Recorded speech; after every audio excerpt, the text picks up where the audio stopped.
Hello, entrepreneurs. Welcome to another episode of Entrepreneur Fundamentals. My name is Robert Bitto. I haven't been posting many videos lately because I've been super busy with my busy season. As you can see behind me, I have all of these happy skeletons for Day of the Dead. I've been one of the top sellers of Day of the Dead merchandise online for well over 20 years now. It's my bread and butter. So I really don't have a lot of time lately, but I figured now that it's dying down, there's less than a week until the holiday. So people have already ordered the bulk of stuff that they're going to order. But I thought I would take a little bit of a break from packing stuff and make a video. And I wanted to talk about getting revenge against your enemies, against your competitors.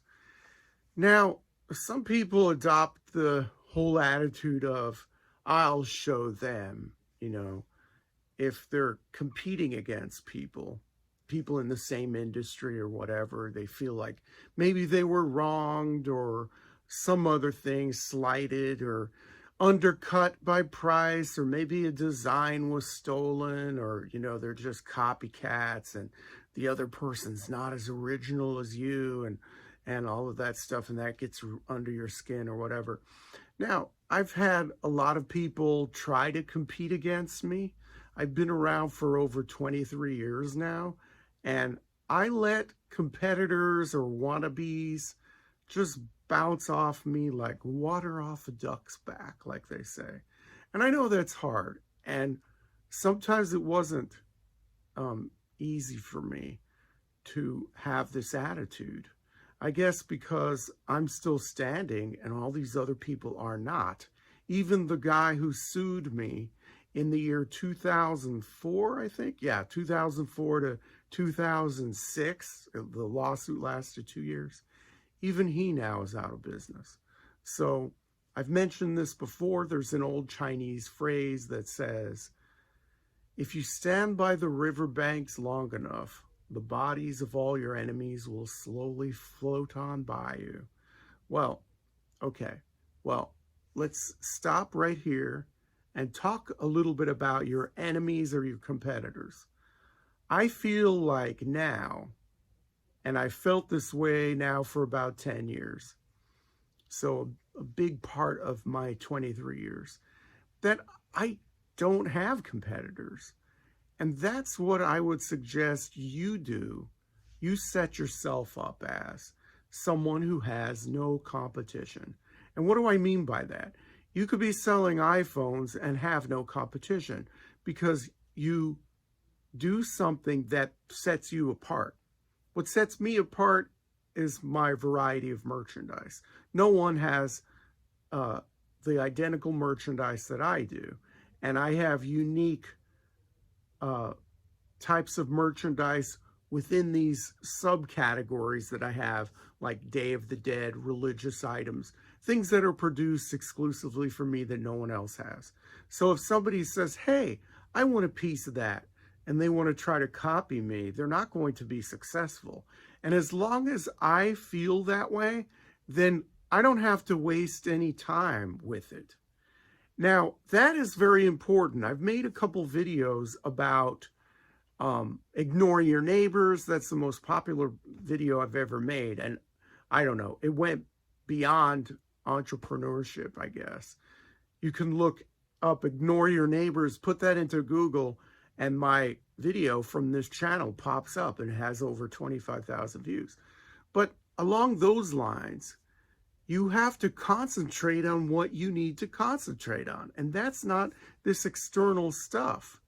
Now, someone who you see is trying to undercut you with price or whatever, you can grit your teeth and get all mad and, I'm going to get them or whatever. Or you can go inward and look at your stuff that you're doing and say, well, no one can compete against me because I have this, this, this, and this.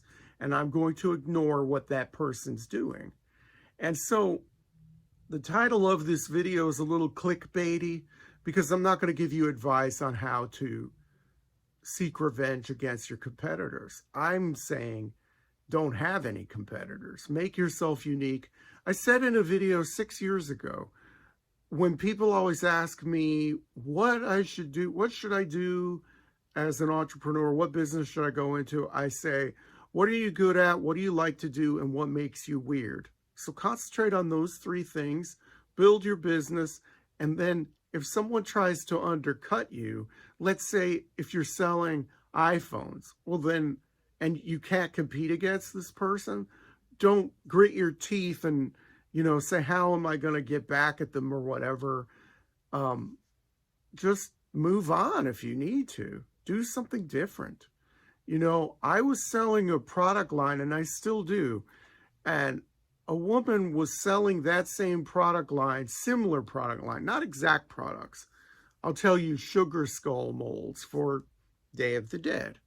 And I contracted with a mold maker in New Jersey to have my own made because I was buying them wholesale from this woman, and then she got all weird with her pricing and her terms and everything. And I said, well, I guess I better seek another supplier. So I had my own in-house molds made by a manufacturer in New Jersey. And so this woman got all weird with me, and she had her friends buy some of my products on Amazon to give me 1-star reviews and to lambaste me and everything. She had about 6 people who were buying stuff from me, and I knew that she was doing this because they were from all the same. I looked at the address; they're from the same town in California where this woman is from. And one of the people who bought stuff from me called me up on the phone to tell me how terrible the products were. And then I said to her on the phone, well, tell Angela I said hi. And then the woman just clammed up because she knew that I was on to her. Now, who would go to those lengths to do what that woman did? And look at the energy that she put into that, okay? I would never do that because my energy is better used to make my business better, not to try to screw over somebody else. And what did those bad Amazon reviews do to me anyway?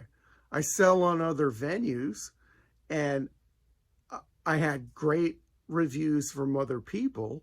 So instead of a 5-star review with 80 reviews, I have the 80 reviews and a 4.9 star. I mean, it didn't amount to anything, her little revenge or whatever. But I wouldn't spend time doing that sort of thing. I would never do that. It's a waste of time. To have that in your head, it's taking up space. When you have feelings of revenge or any sort of feelings that are not advantageous to you, they're not making you be productive and not making your business better, then they don't need to be in your head because they're occupying space. I mean, it's kind of like a computer hard drive, I guess. That's the analogy. It's occupying space that could be used for other data or for other things that you can think about. So if you're consumed about competitor and you want to plot revenge, don't seek revenge against your competitors. Keep doing what you do right, what you like to do, what you're good at, what makes you weird, and forget about these other people. Because, like, if they're trying to copy you, for example, they're going to fall flat on their face. And I've seen it happen many, many times in my situation. Because what I do is I travel and I get these crafts and I, have things made for me, and people go, oh, I want a piece of that. That'd be a cool life. Yeah, it is a cool life. And I work really hard to maintain this cool life. And people think that they can duplicate it. They can't because they're not me. So, go to China or go to India and do this sort of thing, or, go to some African country. If that's your expertise, I don't know. People try to copy you, and I don't know. It never works out. And so there's no point in worrying about it. So to wrap up, I know this has been kind of long. So to wrap up, don't seek revenge. Just be better and concentrate on what you need to concentrate on, because you don't have room up there for anything other than the focus you need to have on your business. So that's about it. For those of you who were thinking I was going to give you some strategy on how to get back at people or whatever, that's not me. So you're going to have to find that on somebody else's channel. Anyway, that's it. So remember to always work hard, and may all your entrepreneurial dreams come true.